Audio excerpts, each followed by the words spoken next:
6h, 8h30. Matin Première. À 7h48 sur la première, dites-nous un peu comment ça se passe sur les routes, Jean-Marc Strel. On a deux soucis, dont un accident impliquant deux camions sur la 54 nivelle Charleroi. C'est à hauteur de Petit-Reux, le passage est difficile, il y a de l'hydrocarbures sur la chaussée. Donc vous perdez une vingtaine de minutes, c'est en direction de Charleroi. Et puis un accident s'est produit également sur la 40 ex-La Chapelle-Bruxelles à hauteur de Cherat. C'est la bande de gauche qui est neutralisée, il y a pas mal de monde, pas mal de ralentissements, c'est en direction de Bruxelles. Matin Première.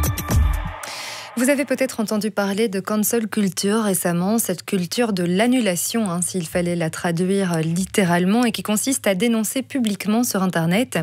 Elle se caractérise par des actions qui cherchent à discréditer une personnalité publique pour ses prises de position. Certains la voient comme une nouvelle façon de militer, d'autres crient au boycott et à la censure. Chaque jour, en tout cas, des cartes blanches et articles fleurissent sur cette thématique de la cancel culture.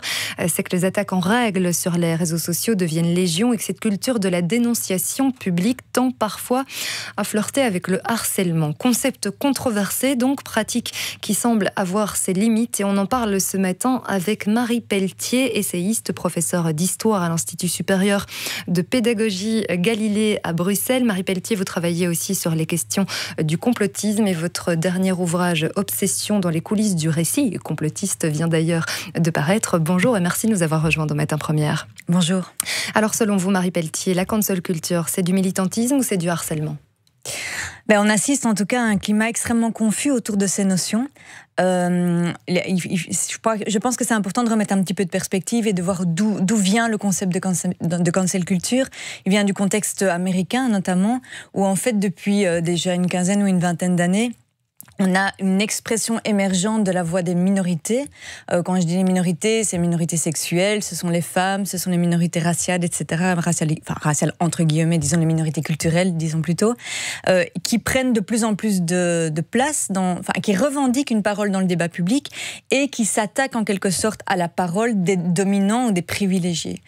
Et en fait, le problème, entre guillemets, que moi je vois dans ce concept de cancel culture, c'est que se disent victimes généralement de cancel culture ces personnes qui sont plutôt en position d'hégémonie culturelle et qui se voient menacées, entre guillemets, par des minorités qui dénoncent tantôt leur sexisme, tantôt leur racisme, tantôt leur position transphobe ou autre.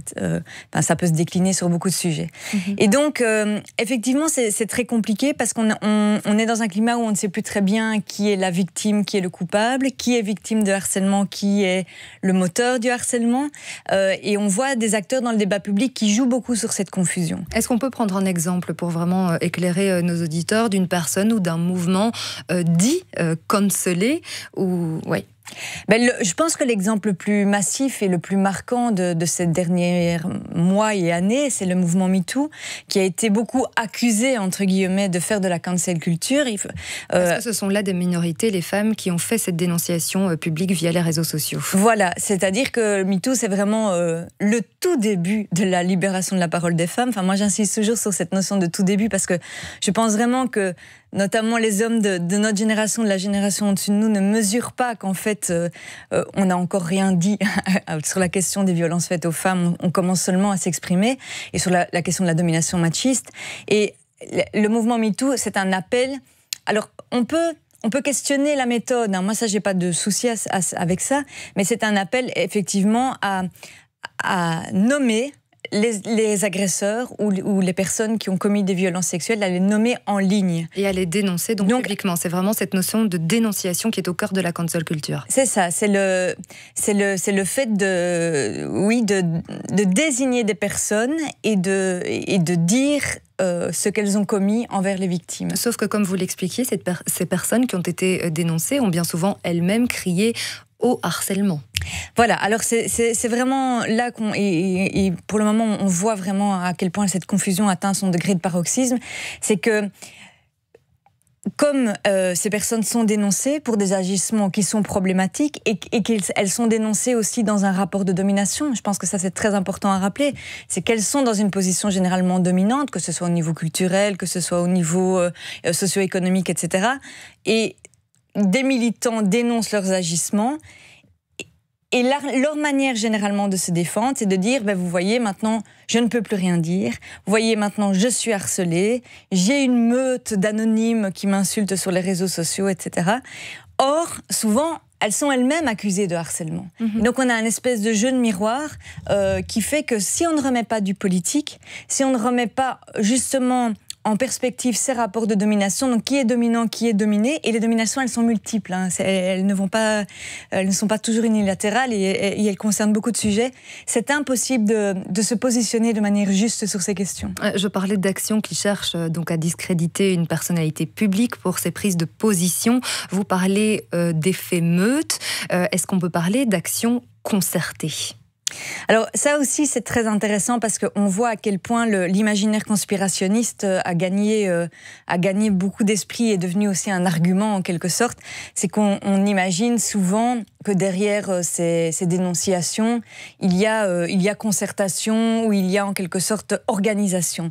En fait, je pense que la plupart du temps, on l'a vu avec MeToo, ce sont simplement des mouvements spontanés. Alors ça ne veut pas dire qu'il n'y a pas des relais organisationnels qui interviennent à un moment donné, bien évidemment. Oui, il y a quelque chose qui se structure peut-être un peu plus dans un second temps. Tout à fait. Je pense qu'en aval, ça se passe, bien évidemment. Mais je pense que les réseaux sociaux, en fait, permettent une certaine horizontalité, c'est-à-dire que tout le monde puisse s'exprimer vis-à-vis de tout le monde. C'est à la fois le côté magnifique et en même temps potentiellement dangereux, voire en tout cas qui fait un petit peu peur sur les réseaux sociaux. Et donc je pense que cet imaginaire de l'action concertée, elle est en grande partie fantasmée. On voit ça notamment, c'est une accusation qui est notamment adressée aux féministes, hein. L'idée qu'il y aurait une espèce de lobby organisé, etc. C'est évidemment pas le cas. Simplement, il y a beaucoup de femmes qui observent les mêmes choses et qui donc effectivement dénoncent les mêmes choses et dénoncent les mêmes agissements. Donc on voit que le débat public s'enflamme, hein, souvent autour de ces questions. Un débat qui, vous le dites, se passe principalement sur les réseaux sociaux, notamment sur Twitter, hein. On a encore droit à de belles polémiques ces temps-ci. Est-ce qu'on peut vraiment considérer les réseaux sociaux en général et Twitter en particulier comme étant représentatifs de la société ? Alors, c'est une question un peu plus complexe que ce qu'elle peut paraître. Je pense qu'elle n'est pas tout à fait représentative, que Twitter n'est pas tout à fait représentatif, évidemment, dans le sens qu'il y a peu de personnes sur Twitter comparativement au nombre d'habitants de la Belgique, par exemple, c'est évident. Mais en même temps, je pense qu'il ne faut pas sous-estimer le fait que dans les personnes justement privilégiées, et j'en fais partie, hein, quand je dis privilégiées, c'est-à-dire qui ont accès aux médias, qui ont éventuellement pour certaines du pouvoir politique, qui ont un accès aux sphères culturelles, etc. Il y a une forte proportion des gens qui soit sont actifs sur Twitter, soit consultent Twitter. Donc c'est-à-dire que c'est un réseau, il y en a d'autres, mais c'est un réseau où moi, j'appelle ça un lieu de construction du récit. C'est un réseau où se forgent les positionnements et notamment les positionnements des personnes qui ont une parole publique. Et donc forcément, l'influence est décuplée. Et je pense qu'il ne faut pas... cette espèce de discours qu'on entend souvent, « Oh, ce n'est que Twitter, ce n'est pas la réalité », Il ne faut pas sous-estimer ce qui se passe sur Je pense qu'il ne faut pas sous-estimer. Et on le voit d'ailleurs avec les harcèlements, ça a des conséquences sur le réel. Oui, évidemment. Le concept de cancel culture est aujourd'hui le sujet d'un texte qui a été signé par 150 personnalités. On retrouve des écrivains, des journalistes, des artistes, qui a été publié dans une revue américaine, mais aussi plus près de chez nous, dans le journal français Le Monde. Ces personnes émettent plutôt des craintes quant à cette cancel culture. Ils écrivent notamment ceci, je vous lis: « Les appels à sanctionner rapidement et sévèrement tout ce qui est perçu comme une transgression langagière et idéologique sont devenus monnaie courante. Plus inquiétant encore, des dirigeants institutionnels, ne sachant plus où donner de la tête pour limiter les dégâts, optent pour des sanctions hâtives et disproportionnées plutôt que pour des réformes réfléchies. » Votre réaction, Marie Pelletier?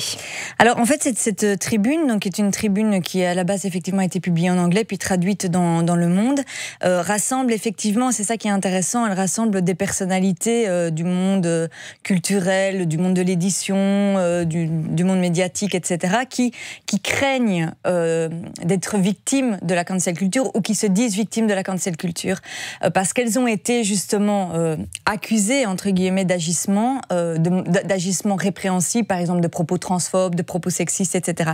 Et ce qu'elles disent dans ce passage, c'est que effectivement, aux États-Unis particulièrement, on assiste, ça a été le cas, je pense au New York Times, ça a été le cas dans certaines universités américaines, c'est que des personnes qui sont, par exemple, imaginons, j'invente ici, un prof d'UNIF qui est accusé d'agissement grave sur les réseaux sociaux, il arrive parfois que sans passer par la justice, la personne soit écartée de son travail.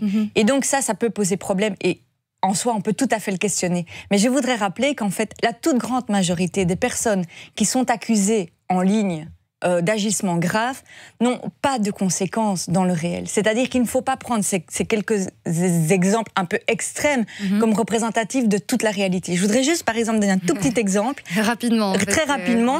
Mais avec des militants, on interpelle depuis des semaines et des semaines au sujet de Véronique de Keyser, la présidente du Centre d'action laïque, pour sa collaboration avec le régime Assad.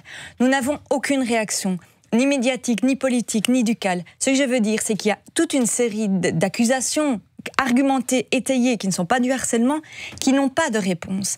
Et donc, il ne faut pas croire que c'est quelque chose qui est systématique, loin de là. Mais quand on voit, par exemple, les actions d'un certain Donald Trump sur Twitter, quand il crie aux fake news et quand il lynche les médias, ça peut avoir des conséquences bien réelles sur certaines personnes. Tout à fait. Et il faut rappeler, justement, là, encore une fois, le rapport de domination. C'est que quand Trump se dit victime, c'est tout à fait aberrant, puisque c'est lui qui est en rapport de domination et c'est lui qui met en danger, notamment les journalistes, quand il les traite de menteurs, et qu'il le fait d'ailleurs depuis le début de sa campagne. Merci beaucoup Marie Pelletier d'être venue parler de la cancel culture sur Matin Première. Pour aller plus loin sur toutes ces questions et bien d'autres, on rappelle votre dernier livre, Obsession dans les coulisses du récit complotiste, paru aux éditions Inculte.